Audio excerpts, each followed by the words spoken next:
Bienvenidos a su programa Societatis del Seminario de Sociología General y Jurídica.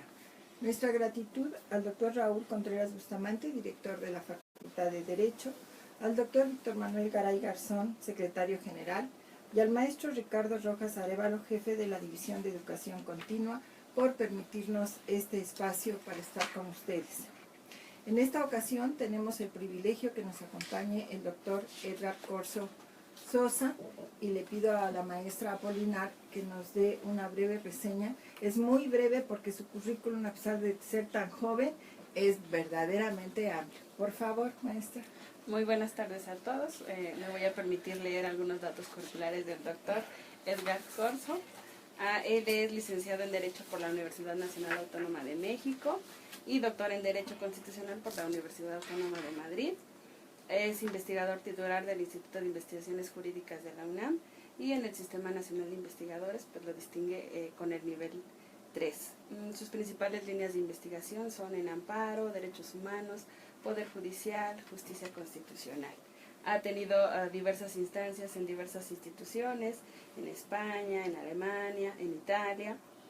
Entre sus publicaciones también es vasta la publicación del maestro, mencionaremos solo algunos textos como la cuestión de inconstitucionalidad, la nueva ley de amparo, las medidas provisionales de la Corte Interamericana de Derechos Humanos. Fue coordinador 2 años del curso de formación en el Sistema Interamericano de Derechos Humanos, doctor Héctor Fixamudio, en el cual pues participaron activamente la Comisión y la Corte Interamericana de Derechos Humanos. Actualmente el doctor se desempeña como quinto visitador general de la Comisión Nacional de Derechos Humanos. Bienvenido, doctor. Pues después de esto, que verdad es mi gratitud eterna por acompañarnos en esta ocasión. El tema que vamos a tratar el día de hoy es el desplazamiento forzado interno en México.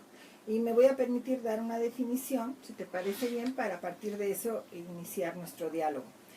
Vamos a entender por desplazamiento forzado interno a aquellas personas desplazadas que se han visto forzadas o obligadas a escapar o huir de su hogar o de su lugar de residencia habitual, en particular como resultado o para evitar los efectos de un conflicto armado, de situaciones de violencia generalizada, de violación de derechos humanos o de catástrofes naturales o provocadas por el ser humano y que no han cruzado una frontera estatal internacionalmente reconocida.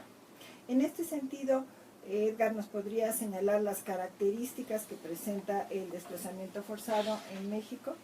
Sí, con mucho gusto. Gracias. Antes de realizar esto que me solicita, maestra, sí quiero también agradecer la invitación a este programa, en especial un programa que está dirigido por la doctora Elsie Núñez Carpizo, de quien tengo muy gratos recuerdos al inicio de mi carrera en la Facultad de Derecho de la UNAM. Fue mi profesora de la materia de sociología y lo recuerdo como si hubiera sido el día de ayer. Así que muchísimas gracias, maestra, por haberme invitado.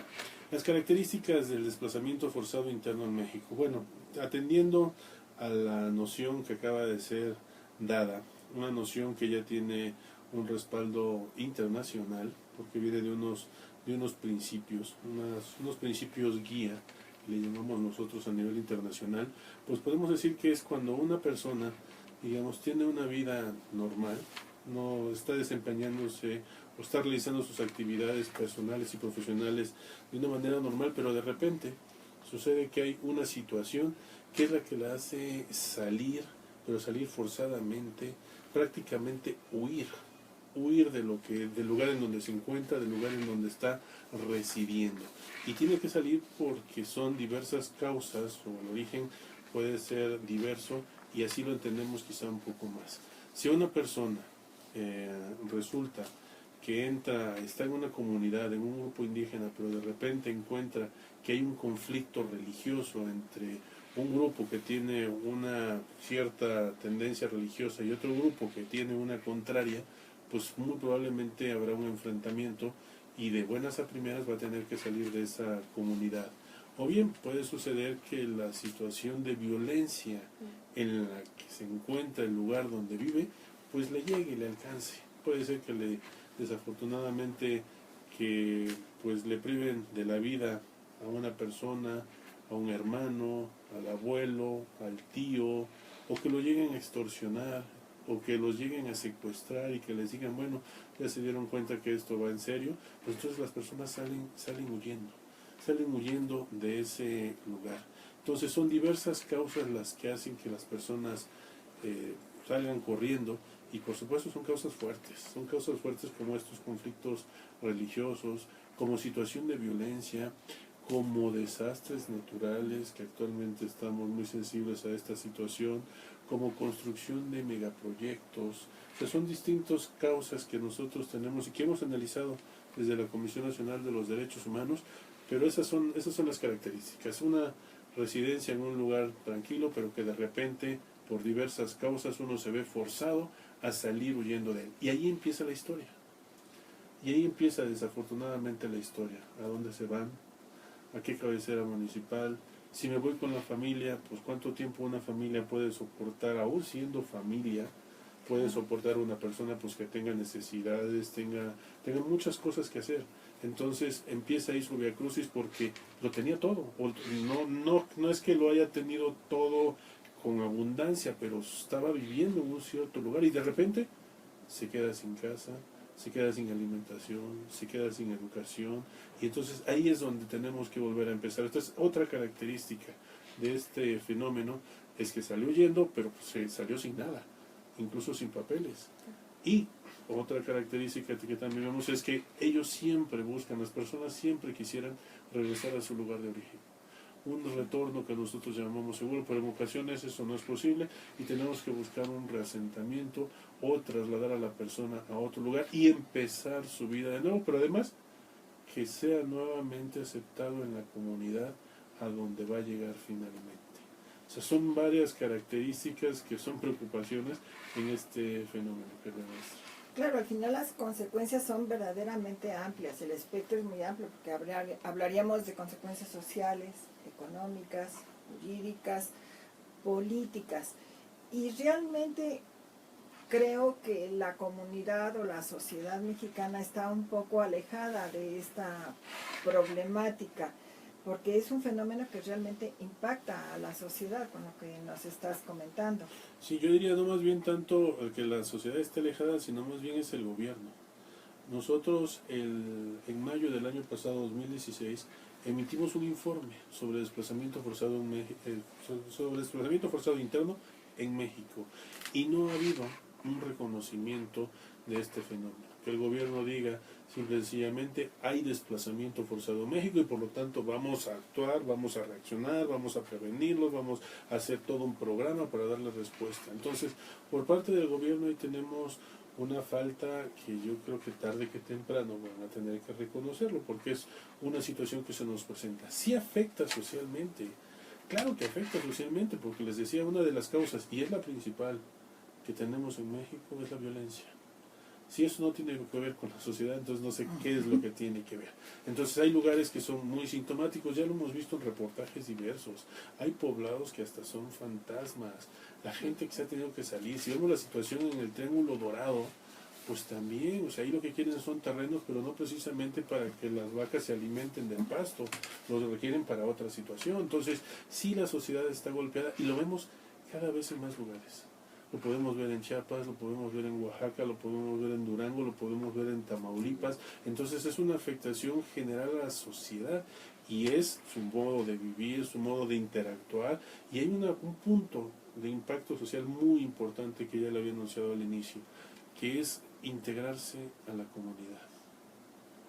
Un desplazado no se ve como una persona, o sea, la comunidad no está con los brazos abiertos diciendo, ay, qué bueno que ya llegaste desplazado, te voy a recibir.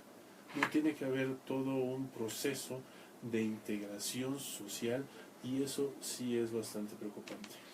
Claro, en suma a lo que estás diciendo, aquí hay unas estadísticas del 2016, en donde nos dicen, por ejemplo, que en Chiapas tuvo 3 eventos, todos de violencia.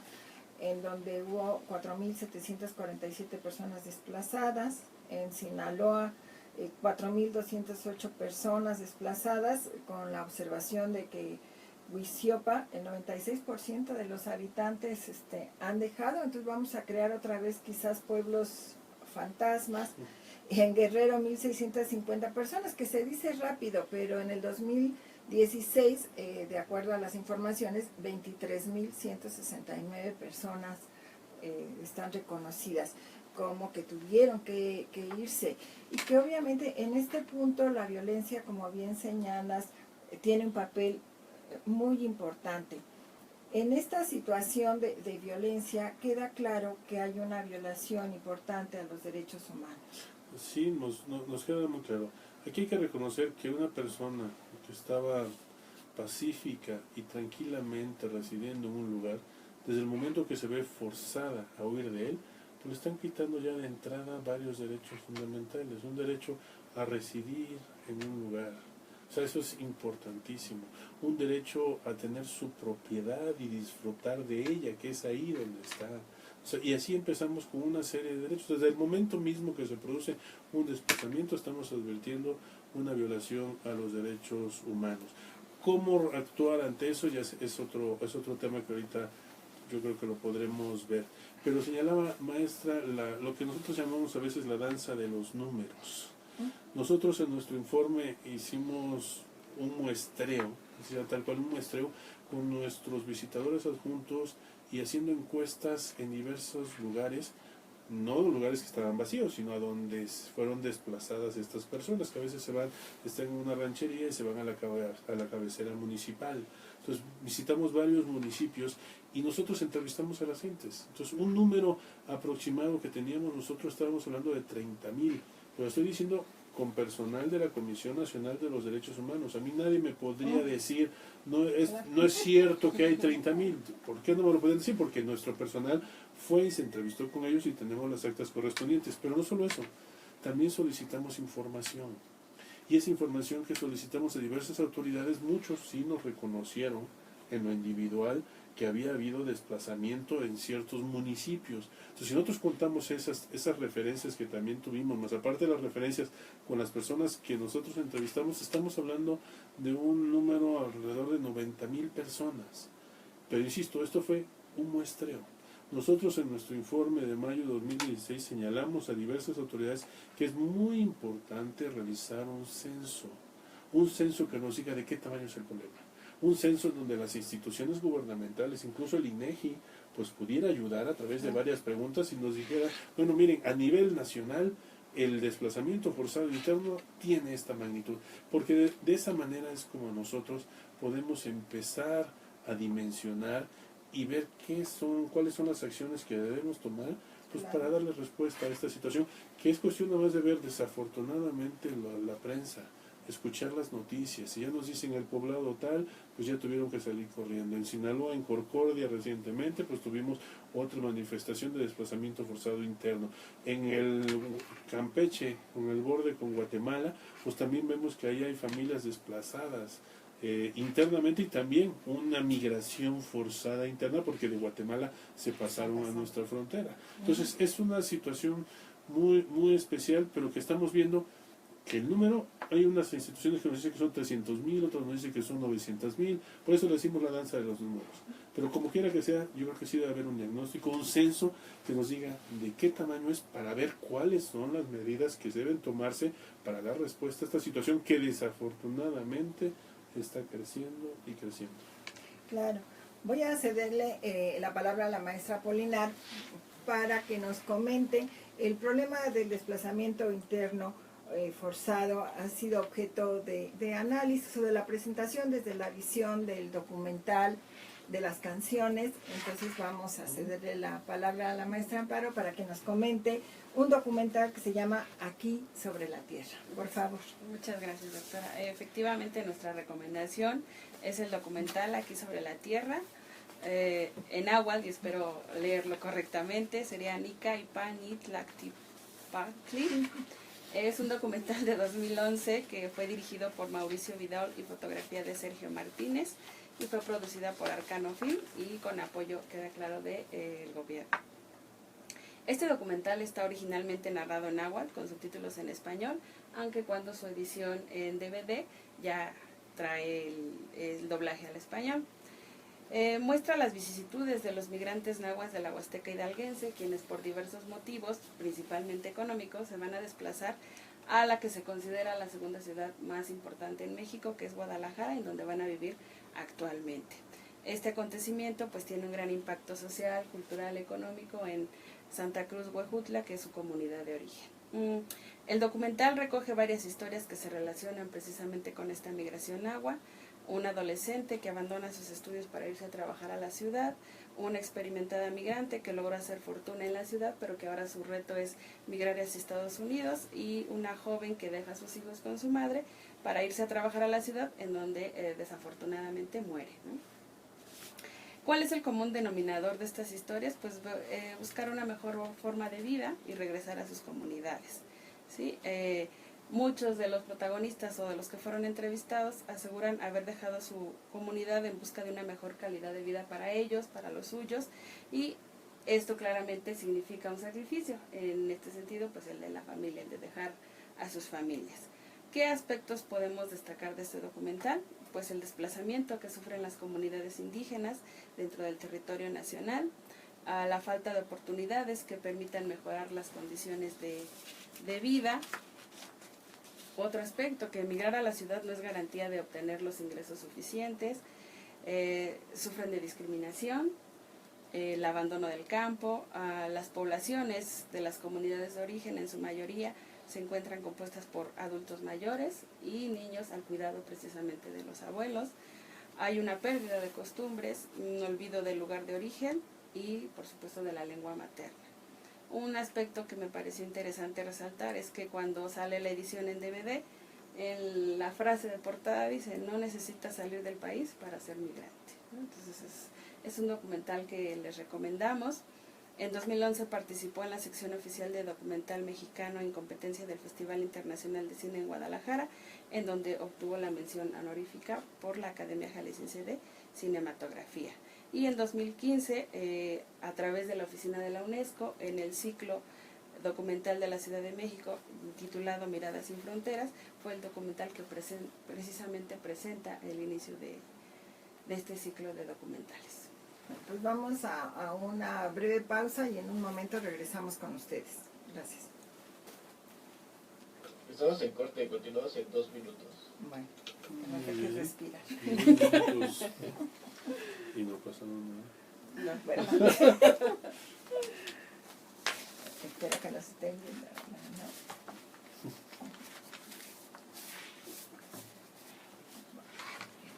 Pensamientos positivos, ya les dije para que... Sí, buena vida. ¿Verdad? Sí. Pero antes Sí, pero mira.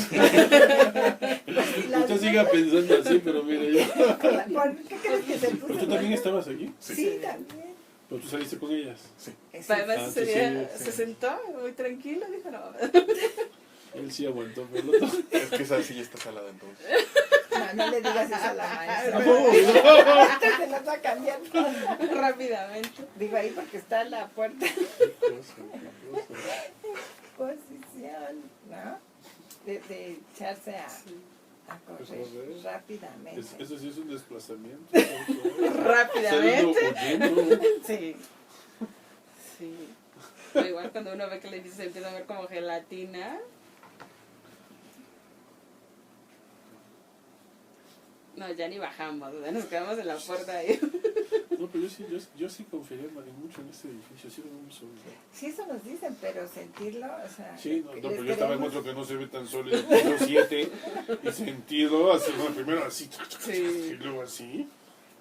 Yo pensé, entendí la frase que decimos comúnmente, que es: sálvese quien pueda. O sea, esa la entendí en toda su dimensión. Al final ya, o sea, pues ya era por ti, ¿no? Ya, ¿qué hago? ¿Me meto? ¿Dónde me pongo ya? No piensas en nada.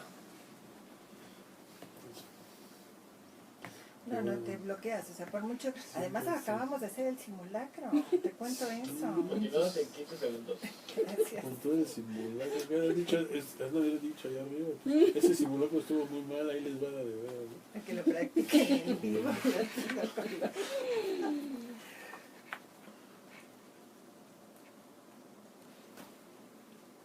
Regresamos con ustedes. El tema que estamos analizando el día de hoy es el desplazamiento forzado interno en México y nos acompaña el doctor Edgar Corzo Sosa, quinto visitador de la Comisión de los Derechos Nacional de los Derechos Humanos. De acuerdo a lo que comentaba la maestra Polinar en el documental podemos entonces darnos cuenta que aunque hablamos de poblaciones desplazadas, en realidad estaríamos hablando de diversos grupos vulnerables, en este sentido con características diferentes. Sí, definitivamente sí. Ahora que estaba leyendo eso la maestra Apolinar, me hizo acordarme tal cual que esa fue precisamente la situación personal mía. Mi padre en Veracruz un buen día decidió buscar mejor fortuna y venirse a la Ciudad de México. Nosotros estábamos en Veracruz. A los 9 años yo me vine aquí a la Ciudad de México por indicaciones de mi padre, bueno, más bien por decisión de él, buscando la fortuna que estaba señalando, una mejor forma de vivir. Y sí, aquí nada más hay una característica. En el caso del desplazamiento forzado interno, uno se ve obligado. Es una obligación, o sea, no lo piensas, no lo decides, sino las circunstancias te orillan a eso. En el caso de la migración, tenemos un desplazamiento efectivamente, pero lo vemos como un desplazamiento más bien voluntario porque la persona decide ir a otro lugar para tener una mejor vida. Si nosotros ampliamos el desplazamiento forzado interno hacia este movimiento que estamos señalando, yo creo que sería bastante comprensivo, pero tenemos ahí un problema, porque entonces las personas podrían ser, porque nosotros decimos que el desplazado es víctima de una violación de varios derechos humanos. Entonces, si la persona que anda buscando mejor fortuna viene, pues entonces diríamos, yo soy una víctima, y entonces tendría que ir yo ante una institución que me reconociera como víctima y que por supuesto me hiciera la reparación del daño que se me ha causado. Los aspectos económicos todavía no entran en la caracterización normal del desplazamiento forzado interno por esta situación de víctima. En el caso de la migración como tal, es la persona que decide en motu propio, quizás sí obligado un poco, pero por circunstancias económicas, de decir voy a buscar una mejor vida. Y lo que puede pasar desafortunadamente en esa migración, que sí, también hay migración interna, puede pasar que en el camino lo extorsionen, lo secuestren, incluso le lleguen a privar de la vida. Y entonces ya estamos hablando también de personas que son víctimas, pero aquí son víctimas por la delincuencia. En el otro caso, en el desplazamiento forzado interno, se es víctima porque se violó su derecho humano, en donde quizá también intervenga la delincuencia, pero pues es un derecho humano a yo residir en un lugar, a tener la alimentación, a que me respeten mi propiedad. Son situaciones que están muy cercas, muy cerca, pero hay que hacer una distinción por las consecuencias que producen. Si una persona, por ejemplo, está en Guatemala y pasa a México, es una migración, y podemos decir que es una migración internacional, no nacional, sí internacional, que incluso la podemos señalar como forzada. Hay otra migración también forzada que sería prácticamente el refugio. La persona que viene de Guatemala, que lo obligan porque lo están persiguiendo por ciertas situaciones, y entonces tiene que venir a México y solicita el asilo correspondiente para que le den una condición de refugiado. O sea que estamos en la frontera, como bien lo señala la maestra, entre varias características que hacen la diferencia entre un desplazamiento forzado interno, una migración nacional o una migración internacional que es forzada también en varias ocasiones. Claro, pero al final el problema se presenta. Socialmente, sin lugar a duda. Y lo tenemos ahí, y que además el tratamiento tiene que ser distinto, ¿no? En cada uno de los casos, porque tienen particularidades muy concretas. En el caso específico de cuando hablamos de violencia, y que seguramente nuestros radioescuchas están pensando en el narcotráfico, implicaría un tipo especial y el tratamiento sería igual para mujeres, niños, adolescentes, afrodescendientes, grupos indígenas. Creo que la tarea ahí es enorme, ¿no? No, es muy grande Sí. porque ver a una persona menor de edad, pónganle 13 años, o pongamos 11 años, 9 años, que esté metido en este fenómeno, en esta situación, pues es que hay un interés superior ahí de la niñez que debe de respetarse, debe rescatarse, debe garantizarse. Hemos visto en la migración internacional forzada, o sea, cómo hay personas que vienen de Guatemala, que vienen de Honduras o que vienen de El Salvador y que están transitando por México para buscar en Estados Unidos algo, pero estamos hablando ya no de cientos de personas, sino de miles de personas. Y esas personas pues están en pleno desarrollo. Entonces a ellas se les debe de dar, por supuesto, una atención especial. Lo mismo pasa con las personas que son del grupo LGBTTI.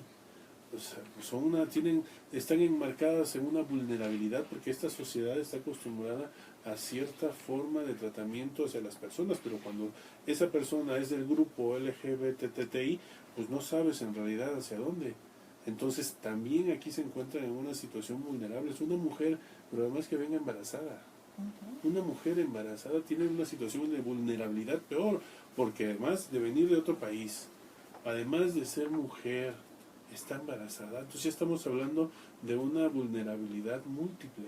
Entonces las situaciones sí va cambiando. No es lo mismo el joven de 25 años solo que viene y que dice sí, me como el mundo, a que sea la mujer, incluso una mujer que no estamos hablando de que sea indefensa, sino que las circunstancias sociales la ponen en un estado tal de vulnerabilidad que pues sí hay que hacer muchísimo la diferencia. Y la protección, por supuesto, cambia.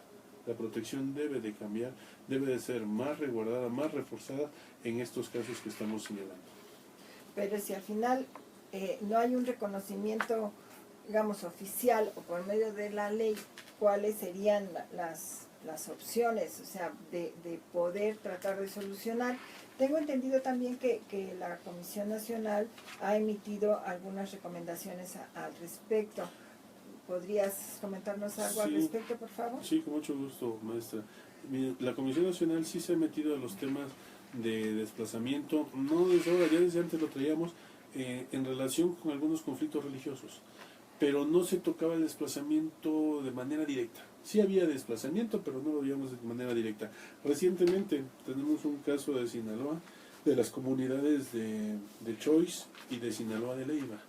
Ahí nosotros hemos emitido una recomendación muy reciente que será dada a conocer en breve, en donde se está haciendo ya un reconocimiento directo de lo que implica el desplazamiento forzado interno y sobre todo como derecho humano.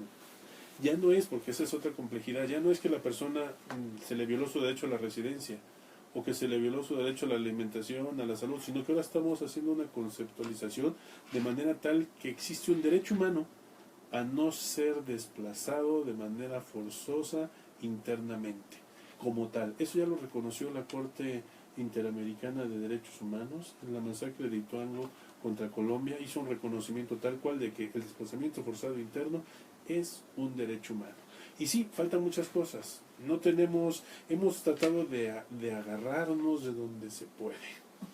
Aquí estoy hablando de una sentencia de la Corte Interamericana, pero si nosotros vemos nuestro texto constitucional, pues tenemos que agarrarnos de varias partecitas, porque no hay algo que diga desplazamiento forzado interno. Y si nos vamos a la Ley General de Víctimas, hasta antes de la reforma de este año, habían solamente 2 artículos que hacían una mención por ahí perdida de desplazamiento forzado interno. Afortunadamente, ya con las reformas de este año, ya tenemos varios preceptos a nivel de ley que nos dicen que las víctimas en desplazamiento forzado interno tienen derecho a varias situaciones, asistencia humanitaria, también a ciertos derechos, a ser registrados, obtener, digamos, una reparación de parte del gobierno mexicano. Eso a nivel de ley y de manera, insisto, bastante aislada. La Comisión Nacional señaló en el informe de mayo de 2016 que debe de expedirse una ley y nos pronunciamos por una ley general que regule de una manera amplia los diversos niveles de gobierno y se dirija a todas las instancias, porque este desplazamiento forzado interno tiene que ver con autoridad ejecutiva, legislativa, judicial, administración centralizada, administración municipal, o sea, es bastante complejo y amplio. Pero mientras no tengamos una ley, ¿qué hacemos? Pues estamos en recomendaciones, dirigiéndonos a las autoridades, debes de prestarle esto porque se le violaron sus derechos humanos, debes de atenderlo, debes darle alimentación, debes darles hospedajes, educación, salud, lo que normalmente esas personas tenían en el lugar en que residieron. Pero además, como vimos nosotros que no ha habido una ley, pues emitimos un protocolo de actuación para las autoridades. Eso lo hicimos en septiembre de 2016, diciéndoles, a ver, no hay ley, pero si hay recomendación, y mientras no haya ley, pues está la recomendación, pero además hicimos un protocolo para decirles cuál es la manera en que diversas autoridades deben de dar respuesta a esta situación. Hay todo un engranaje, nada más que hay que saberlo cómo actuar, cómo reconocer que la persona es desplazado. Sí hay que evitar, ciertamente, que alguien llegue y te diga, es que yo soy desplazado forzado interno y soy víctima, así que por lo tanto de mi alimentación, de mi hospedaje, de mi educación. No, yo creo que eso tiene que hacer un análisis correspondiente, pero la persona que sí es víctima de desplazamiento forzado interno tiene derecho a una asistencia humanitaria de primera mano desde el primer instante, ¿sí? Alimentación, hospedaje, salud. Eso es una asistencia humanitaria. Después de eso, tienen que ir a la Comisión Ejecutiva de Atención a Víctimas, ahí tiene que haber un registro y ya se les puede dar atención psicológica, se les puede dar su derecho a la educación, se les puede dar alguna compensación económica, ya una reparación más en forma, porque ellos no lo quisieron, simple y sencillamente fueron lanzados del lugar donde se encontraban. Claro, yo creo que aquí un aspecto importante, seguramente en tu experiencia, sería, y que no sé si se está considerando, los efectos económicos que tiene esto. Es decir, no solamente es el costo individual, diríamos, de tener que dejar mi sitio habitual, mi domicilio, mi casa, mi ambiente, sino que al final, al trasladarme a otro sitio, pues, quedo en una situación de vulnerabilidad muy importante. Pero dejan de trabajar, dejan de producir, y también diríamos ahora con los conceptos modernos de una estabilidad emocional, de una integración familiar adecuada. Entonces creo que el problema es multifactorial y que parece que no hay sensibilidad por las autoridades o el gobierno de hacerlo. Entonces siento como que a pesar de la labor tan importante que está haciendo la comisión, pues me voy a permitir una liberalidad de decir, van como en contrasentido, ¿no? Es decir, tratando de que se tome en consideración esta problemática que creo que afecta, como bien decías, pues las cifras varían mucho, pero de todas formas pensemos en 100,000 personas o 300,000, que es el de esto, pensemos que hay 300,000 individualidades que están, ¿no? Sí, a lo mejor hablar de números es un poco frío, pero cada una tiene una situación, y como bien decía Chelo, de una mujer mayor de edad, discapacitada y todo, que además sus posibilidades económicas están muy restringidas, pues se limita mucho la posibilidad de visibilizar el problema. Es multifactorial, usted lo dijo muy bien, multifactorial. Se fue el dentista del pueblo. ¿Qué hacemos? Se fue porque lo amenazaron, se fue porque le mataron a sus familiares, tuvo que salir huyendo, se fue el tendero, se fue el comerciante, se fue el que nos traía esto. Pues económicamente es un impacto fuertísimo. Oye, ves que ya me quitaron mi ganado, eso movía las cosas. Es que ya la propiedad, incluso han habido casos en donde la propiedad se cambia a nombre de otros. Ya se fueron, pues ahora obliguemos a la persona, al que está ahí en el registro, a que nos lo ponga a nuestro nombre. Claro que hay un efecto económico muy importante, pero no se queda en lo económico tampoco. Es social amplísimo, tiene que ver con aspectos muy profundos de nuestra sociedad, tiene que ver con salud, tiene que ver con economía, tiene que ver absolutamente con todo. Y sí, a veces tenemos ese sentimiento de remar contra corriente. Ha pasado en varios temas, por ejemplo, desaparición forzada. La desaparición forzada del gobierno no lo reconocía. Y varias instituciones, no solamente la Comisión Nacional de los Derechos Humanos, otras instituciones más decían, es que hay este caso, hay este otro caso, y los ponían sobre las mesas y no había un reconocimiento. Pues va a pasar que nosotros consideramos exactamente igual. A ver, hay desplazamiento forzado interno. No lo reconocen. Bueno, aquí está otro caso, aquí está otro caso más, aquí está, a ver, dime hasta cuándo lo vas a reconocer. ¿Para qué? Pues para estar ambos en el esfuerzo en la misma corriente. Eso es lo que queremos. Nosotros no es que queramos simple y sencillamente decirle a las instancias gubernamentales estás haciendo mal, no, estamos poniendo el tema sobre la mesa, diciendo se están violando derechos humanos porque la situación en nuestro país es esta. Por lo tanto, hay que actuar. Nosotros estamos haciendo estamos pidiendo nuestro granito de arena, hicimos el informe, advertimos, investigamos, emitimos recomendaciones, ya emitimos un protocolo, estamos a punto, el presidente de la Comisión Nacional de los Derechos Humanos ya lo anunció, va a presentar un anteproyecto de ley general sobre desplazamiento forzado interno. O sea, estamos empujando para que esta situación, pues en algún momento se dé una respuesta y se acabe. Y que todos estemos en el mismo sentido, en el mismo cauce del río, que eso debe ser. Vamos, se pasa el tiempo rápido, vamos a una pausa muy breve y regresamos con ustedes en unos minutitos. Estamos en corte, maestra. Le puse la canción que me dijeron. O sea, ahorita se está escuchando para que hagamos el comentario. Sí. Bueno, entonces... ¿Pero la dejo completa o solamente un fragmento? No, déjala completa. Okay. ¿No? Pues Porque mucho ya dura 5 minutos. no, pues entonces estamos en tiempo, porque es que no vi yo el tiempo de la canción, debo confesarlo hoy. Amparo, en 3. 3. Okay. Qué bueno. Entonces la dejamos 3 minutos. Sí. El violinista en el violinista. tejado. Hemos tratado de dar alguna información sobre cine o documentales de una canción. Tiene que poner algo Que que se mueva. animen, Sí, que no nos cambien de canal. sí, claro, que luego diga, mira. Sí, no. Pues pensando en los jóvenes que necesitamos esto, entonces hemos tratado en cada programa hacer algunas sugerencias, una película, un documental Sí, muy bien. y música. Es lo que tiene que darle dinamismo a esto. Muy bien. Pero ahora sí confieso que no me da tiempo de ver el tiempo de la música.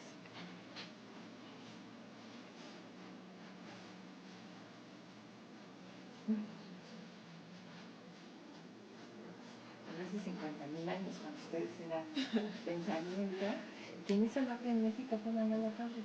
Sí, eso lo veo. Es que es muy joven. Como Manolo Fabra, sí. Sí, fue que la puso aquí en México. Manolo Fabra. Un torazo.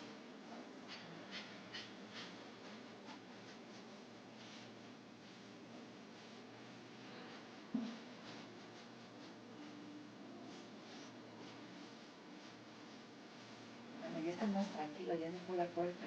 Sí, pues sigue revisando las noticias. Tiene ahí la alarma sismológica. ¿Y ese día sonó después? Sí. Es que aquí la alarma es manual. Que alguien tiene que tocarla. Sí. ¿En serio? Pues ¿En serio? Yo creo que estabas bromeando. Sí, pues se acordará usted del programa de esto, ¿eh? Le Imagínate. marcó. Sí, sí, sí. Pues. Quien me ve me dice, tú estabas en el programa. Tú saliste corriendo, yo te estaba escuchando, ¿no? Sí, sí, sí. Entonces, ahorita quien me dijo fue Margarita Palomino, Palomino, sí. porque ella también tiene su programa. Y me dice, oye, estabas... ¿A ti te tocó? Sí, ahí estábamos.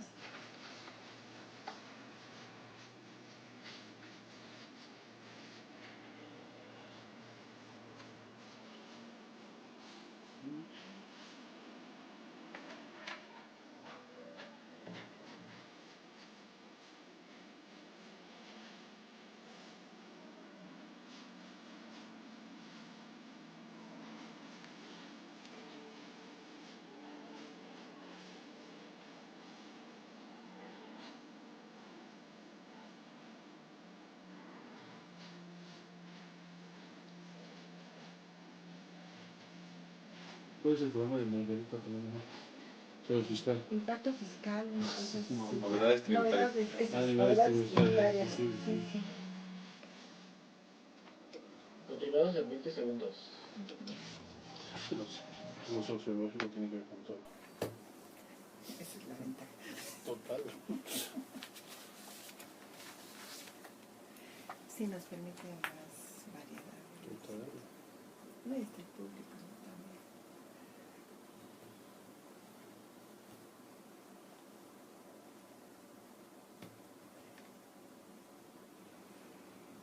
Estamos con ustedes nuevamente en el programa que nos estamos ocupando del desplazamiento forzado interno y vamos a ceder la palabra a la maestra Amparo Polinar para que nos dé una reseña de la pieza musical que acabamos de escuchar.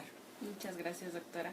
Efectivamente, la canción que acabamos de escuchar forma parte de la película musical El violinista en el tejado, que fue dirigida por Norman Jewison en el año de 1971. Se estrenó en su versión teatral en Broadway en el año de 1964 y está basada en una novela del escritor ruso Sholem Aleichem, titulada Las hijas de Tevye. Espero haberlo leído bien. Y bueno, pues nos cuenta la historia precisamente de un humilde lechero judío que vive con su mujer y sus 5 hijas en la aldea rusa de Anatevka. La principal preocupación del protagonista es conseguir marido para sus 3 hijas mayores y que estas ya están en edad casadera, pero sin embargo pues se enfrenta a diversas dificultades, ¿no? Además de los problemas, la familia y el pueblo pues también tienen que lidiar con el fuerte antisemitismo promovido por el régimen zarista en ese entonces, ¿verdad? Y un punto importante es que Anatevka, aunque es un pueblo ficticio, en realidad hace referencia, ¿verdad?, a lo que llamaron las zonas de residencia creadas por la zarina Catalina la Grande en 1791. Y bueno, en esta zona vivían la mayoría de la población judía, era obligada en realidad a vivir en esa zona, en pequeños núcleos rurales, en los que solo estaba autorizado dedicarse a la agricultura y la ganadería de autoconsumo. Solo el 5% de la población judía del Imperio Ruso vivía fuera de esta zona de residencia, que se buscaba pues empobrecer precisamente a las comunidades judías y evitar que se formara una poderosa clase media. Obviamente los habitantes de estas zonas de residencia pues eran víctimas de saqueos, de matanzas, lo que provocaba que ellos pues salieran de esas comunidades y migraran pues hacia América del Norte y América del Sur principalmente. De hecho se reconoce que la mayoría de las actuales comunidades judías en Estados Unidos o incluso Argentina proceden del antiguo Imperio Ruso. Esta película fue ganadora de 3 Oscars a mejor fotografía, mejor sonido, banda sonora adaptada e incluso tuvo 8 nominaciones. Es nuestra recomendación. Y aquí comentábamos que en México la obra la presentó Manolo Fábregas en nuestro país. Nos queda la idea de que la Comisión Nacional está haciendo un esfuerzo, lo calificaría yo, sobrehumano para tratar de atender este problema. ¿Nos podrías ampliar un poco esta propuesta del protocolo para atención de las personas en desplazamiento forzado interno, bueno, víctimas, que ya nos hemos quedado con esa palabra que no teníamos y es muy cierto? Sí, con mucho gusto. Nosotros desde que emitimos el informe, en mayo de 2016, advertimos que hacía falta algo más. Sí, se les da cuenta de una situación, se dirige a las autoridades, incluso nos dirigimos a las autoridades municipales, no solamente a las federales y estatales, sino municipales. Obviamente para que ellos tomen en cuenta lo que se dice y reaccionen, realicen gestiones, lleven a cabo ciertos actos para dar respuesta a la situación que se está identificando. Pero desde entonces nos dimos cuenta que había falta algo. Había falta, por supuesto, una ley, pero también un protocolo que le dijera a las autoridades qué hacer. Y sobre todo que también las personas pudieran tener una guía de cómo reaccionar cuando se presente esto. Entonces, en ese protocolo nosotros partimos de cuatro obligaciones, principalmente en materia de derechos humanos.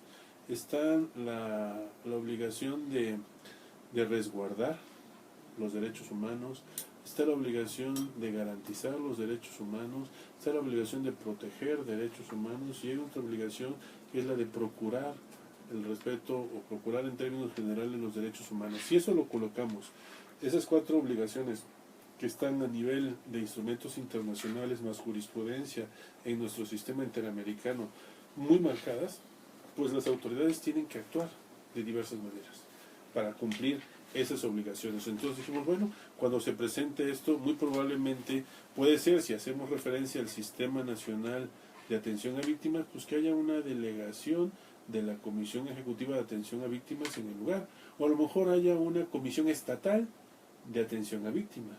Como son víctimas, pueden acudir a ellos y tendrán que ser ellos quienes hagan la canalización o incluso les apoyen para hacer, pues para dar respuesta y les ayuden a sobrellevar la violación de los derechos humanos que ya traen.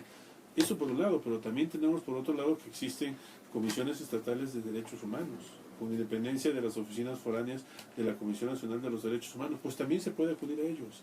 Y ellos lo que tienen que hacer es, en la medida de sus posibilidades, darles atención, sí, atención médica, a lo mejor atención psicológica, o canalizarlos, acompañarlos para decir, a ver, en este momento usted lo que necesita es hospedaje.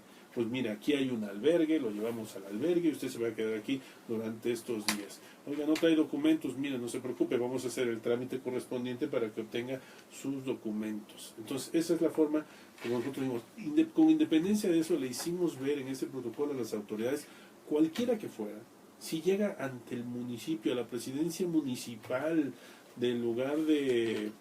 Siempre señalo yo varios lugares, pero pongamos el lugar de Sinaloa de Leiva o de Alvarado, Veracruz, en cualquier lugar, las autoridades municipales están obligadas a ¿qué? A dar también una respuesta a la situación. Si llega alguien y dice soy desplazado forzado interno, pues tiene que darle la asistencia humanitaria que estamos señalando que es obligatoria. Hay un derecho humano a que me asistan humanitariamente. Si es que estamos hablando de desplazamiento forzado interno, insisto, porque alguien ya también me ha dicho, bueno, pues entonces basta que yo diga que soy desplazado para que me den todo esto. No, debes estar en esa situación, pero de entrada, sí ya se ve, el desplazamiento no es de una persona ni de dos personas, es familiar y estamos hablando de cientos de personas. Entonces, inmediatamente uno advierte cuando hay ese movimiento, dice, algo está pasando, pues la autoridad municipal debe de actuar, y si no tiene todos los instrumentos a su mano, pues tiene que canalizarlo a las instituciones correspondientes, a lo mejor a la Comisión Estatal de Atención a Víctimas, a lo mejor a la delegación de la Comisión Nacional de Atención a Víctimas, o bien a las comisiones estatales de derechos humanos, o sea, que sepan cuál es el camino. Hay instituciones que están previstas para apoyar a las personas en violación de derechos humanos, y esto lo hacemos, y que sepan también en ese protocolo, le dijimos al legislador, tienes que legislar. Curiosamente tienes que hacer lo que normalmente estás llamado a hacer, que es legislar. A nivel estatal solamente tenemos 2 leyes que tienen que ver con el desplazamiento forzado interno, y eso lo reconoce Oaxaca y Guerrero. No, Chiapas y Guerrero. Chiapas y Guerrero. Y son las dos legislaciones locales. Hacen falta más legislaciones locales y hace falta la ley general. Pero eso por el lado del legislador. Pero también el Poder Judicial tiene que meterse en esta situación, y el Poder Judicial en ocasiones emitiendo medidas de protección para estas personas, revisando incluso el actuar de ciertas autoridades. Hay que acudir, por supuesto, a las autoridades jurisdiccionales. La justicia no es de oficio, es rogada, hay que acudir a ellos, por supuesto, pero cuando se acude a ellos tienen que emitir las medidas de protección. Entonces señalamos las obligaciones en términos generales y decir, este es el camino que tienes que seguir, y sobre todo tu autoridad estás obligada a darle ese respeto, esa garantía, y si no, a canalizarlo, acompañarlo para que tenga una respuesta. En este momento, por supuesto, hay diversas familias que están en situaciones de este desplazamiento forzado interno, porque viene por la problemática. ¿Y cómo me aceptan en la comunidad? Ya estoy viviendo ahí, pero pues no me aceptan, me ven con la marca de desplazado. Este es un desplazado. O sea, eso yo creo que no debe existir. Se debe de haber, si miren que en nuestra sociedad lo hemos visto una vez más en estos momentos difíciles en que nos encontramos, que la solidaridad es amplísima, no tiene dimensión. Entonces apelamos a que la sociedad misma vea en estas personas, cuando en verdad son víctimas, pues que necesitan el apoyo de integrarse en una comunidad y volver a tener una vida. A lo mejor ellos buscan regresar a su lugar de origen, pero si la violencia sigue ahí, si el poblado ya no tiene profesionales, ya no tiene modo de vivir económicamente, pues hay que llevarlo a otro lugar, y en ese lugar se va a quedar. Hagámoslo productivo, hagámoslo que se adapte, y es la manera como podemos dar una respuesta. Como ustedes han escuchado, nos hemos enriquecido muchísimo. Mi gratitud eterna nuevamente, Edgar, por esta visión. O sea, yo me quedo sobre todo con lo de víctimas, ¿no? Que no los consideramos así o lo vemos desde otra perspectiva. Y tratando de ser optimistas, y ver hacia futuro, ¿cómo ves la perspectiva del desplazamiento forzado interno en nuestro país? Yo la veo complicada. La veo complicada, pero también la veo esperanzadora. Complicada porque el desplazamiento, como lo señalamos al inicio, es consecuencia de diversas causas. Y si tenemos violencia focalizada en varios lugares, pues esa violencia va a seguir produciendo desplazamiento forzado interno. O sea, volvemos a lo mismo. La violencia, a la impunidad, a la corrupción, a los grandes males que tiene nuestra sociedad. Entonces, esa es mi preocupación. Mientras esa violencia siga, mientras esa impunidad rampante siga, pues entonces seguiremos viendo desplazamiento forzado interno. Eso por un lado. Pero esperanzador porque están las cosas poniéndose de tal manera que tiene que haber un reconocimiento gubernamental de esta situación. O sea, ya nada más es voltear a ver cualquier entidad federativa o incluso nosotros mismos. O sea, esto que nos ha pasado con los sismos, pues produce, como yo les decía, desastres naturales, produce desplazamiento forzado interno. De otra naturaleza, muy específico, pero produce desplazamiento forzado interno y por eso la atención de la sociedad que ha sido tremenda, pero no solamente de la sociedad, también de las instancias gubernamentales. Sería imposible negar solamente ante un ciego que no hay un desplazamiento forzado interno por este desastre natural. O sea, ahí lo tenemos. Entonces, señores, organícense como hemos visto que se han estado organizando las instituciones federales, locales, municipales para dar respuesta a esta situación. Tenemos un reconocimiento de facto, desafortunadamente, pero insisto, es esperanzador porque los temas nos van aventando cada vez más y habrá un reconocimiento tarde que temprano. Y ya con eso ya tendremos el camino más cierto. Una vez que el gobierno haga un reconocimiento de esta situación, pues ya entonces sí veremos a lo mejor instituciones más bien dedicadas al desplazamiento forzado interno, un programa especial para dar respuesta a la situación de desplazamiento forzado interno, un diagnóstico, encuestas para ver el tamaño del problema y poder actuar de mejor manera. Pues 1.000.000 de gracias, mi querido Edgar. Creo que ha sido muy ilustrativo para todos. Les deseamos la mejor de las semanas y gracias por su compañía. Y aquí nos encontramos la próxima semana en Societatis. Gracias.